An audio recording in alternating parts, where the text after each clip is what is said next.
Hello there and welcome to Cansanity. Today we're going to be making one of my favorite Christmas cookies, stained glass angels. So let's get started. Okay, to make the dough, you're going to add 2 cups of all-purpose flour. To that you're going to add 3/4 cup of granulated sugar, 3/4 teaspoon of baking powder, and 1/2 teaspoon of ground nutmeg. Give that a stir.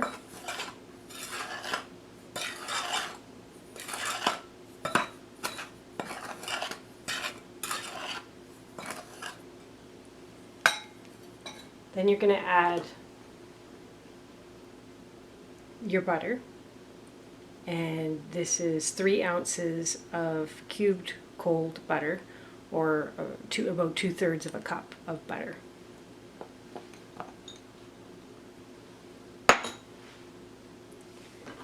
And then you're going to cut the butter into your flour mixture. Now you can use knives if you don't have a pastry cutter, just do that. Or you can even get in there with your hands and just break up the butter this way. Or if you have a pastry cutter, which is what I have, you can just get the butter broken up this way and just squeeze it away from the blades.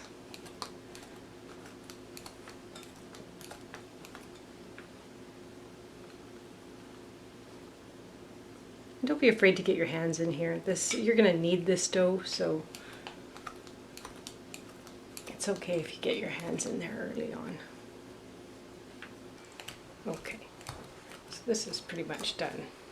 So don't be afraid to get in there and just break up some of the larger pieces with your hand. You're going to need this dough anyways, so you can get your hands in there and feel the larger lumps and just squish them down. Okay, so that's good. Now you're going to take 1 egg and just whisk it up and add in 2 tablespoons of milk. And just give it a whisk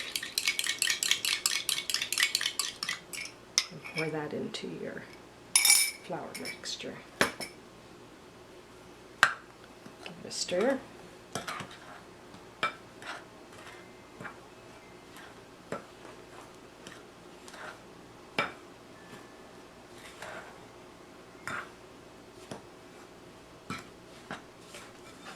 Okay, now you can either just form it into a dough ball and then break it up.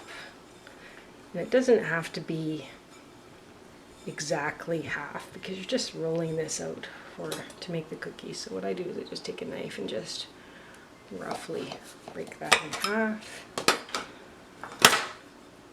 And then now I form it into a ball and flatten it.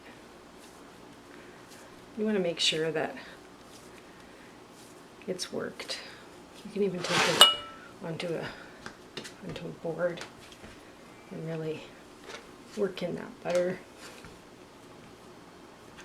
That's one. And then I'll take the other one. There's still some dry bits on this, so I don't want to have that when I go to roll out the dough, so I'm just going to work it in.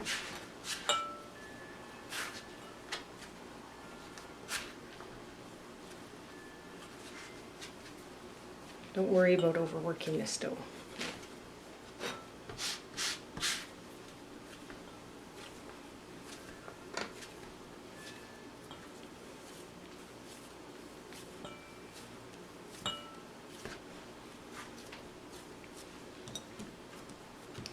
Form it into a kind of a disc so it's easy to roll. Okay, now you're just going to take your dough discs and just wrap them in wax paper, and then I usually put it in a bowl with a lid and pop that into the fridge for about 2 hours. Okay, so while the dough is chilling, I just want to talk to you about how you make the stained glass effect.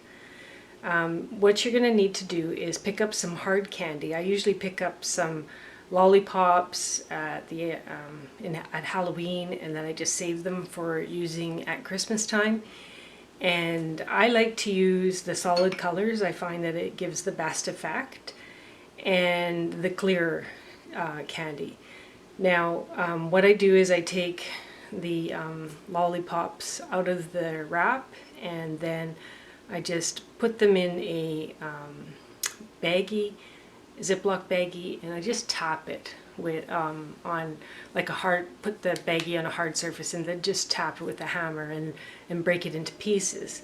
Now, I find that the best way to, and the easiest way to make this, especially with young kids, is to have bigger pieces. So when I cut out the cutout, you'll see that I only put in usually 3 larger pieces of candy. Now sometimes it shatters a bit, and then you can use a little teaspoon and just grab a few smaller bits, but to make your life easier, I would just pick the bigger pieces. I probably wouldn't go any bigger than that size if I want to have multiple colors, and so usually I'll end up using something like that in my cutout. Okay, so my dough has chilled for 2 hours, and I got out my cookie cutters that I use for this cookie, and then I have a small star that I can cut out the center of these two, and then I can put the candy in the star shape, and then that's how I get the stained glass. Now on a cookie cutter like this, you're not really going to have room to put a shape in it. So what I do is I usually cut out a heart in there, or I do something at the bottom if I'm going to do some stained glass on that shape. So if you're going to do this, look for a cookie cutter that will give you a lot of room to cut out a shape. I'm just going to move these over here and start rolling.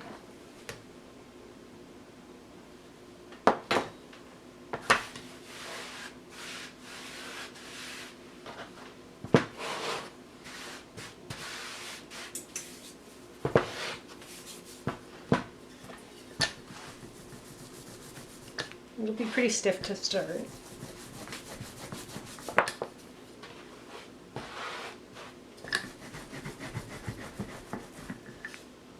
And because you're putting the candy in the center, you need to make sure that you don't roll this really super thin. 1/8 of an inch is fine in thickness, and you can even do it quite a little bit thicker. But I wouldn't do 1/4 of an inch thick. That's too thick for that cookie.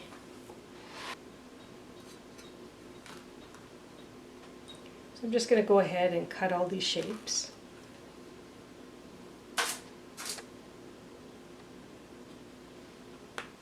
And now what I usually do is I usually take them off of the cutting board first, and then I go ahead and cut out the center, or do my design. So I take them off the board, or where I'm rolling them. If you're rolling them on your counter, take them off the counter, and try to leave behind any flour. Just because when you do the stained glass, you don't want to have that, you want it to be clear. So I'm going to go ahead and take all of these off of here.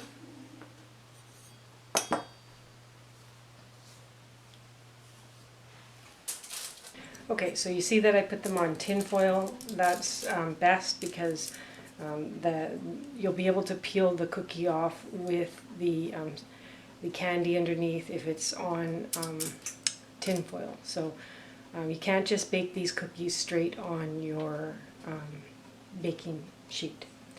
So what I usually do is I love this shape. I've had it for many years, and so it's perfect for this because, as you can see, I can just get a nice star shape out of the center. And you're going to need to have at least this much cookie to hold it together. So, so consider that when you're picking out your shape. And I know because that it works for these smaller ones, because I've done them for years with these smaller ones for a long time. This was my first angel cookie cutter.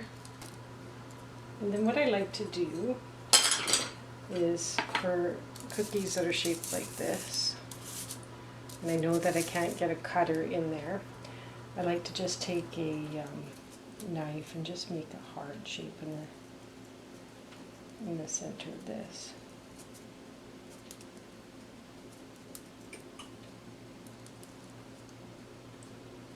And it doesn't have to be perfectly symmetrical.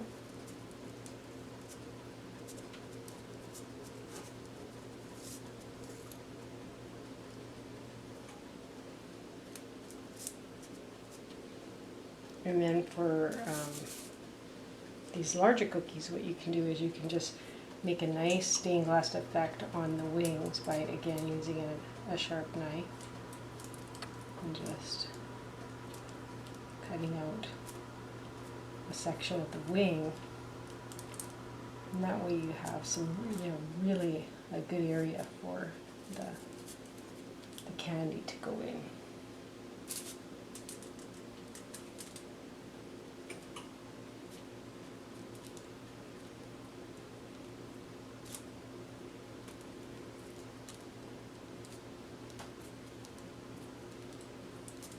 And this is a really sturdy dough, so you can really work with it.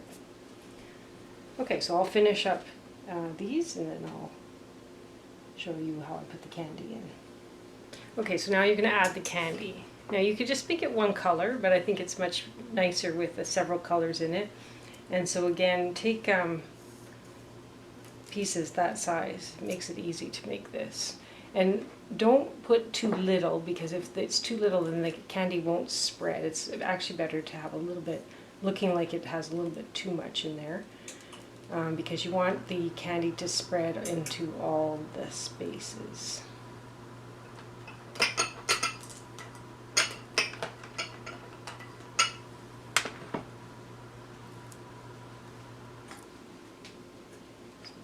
That will be good. And don't worry, you don't have to fit it into the corners. It will spread.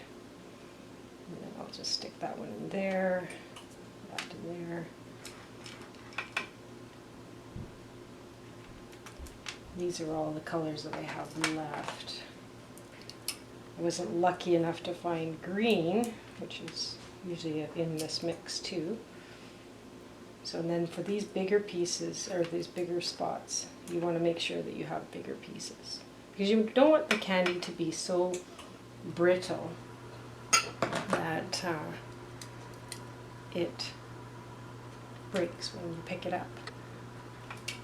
So this has been sitting here for a while I'm doing this video, so it's a little sticky.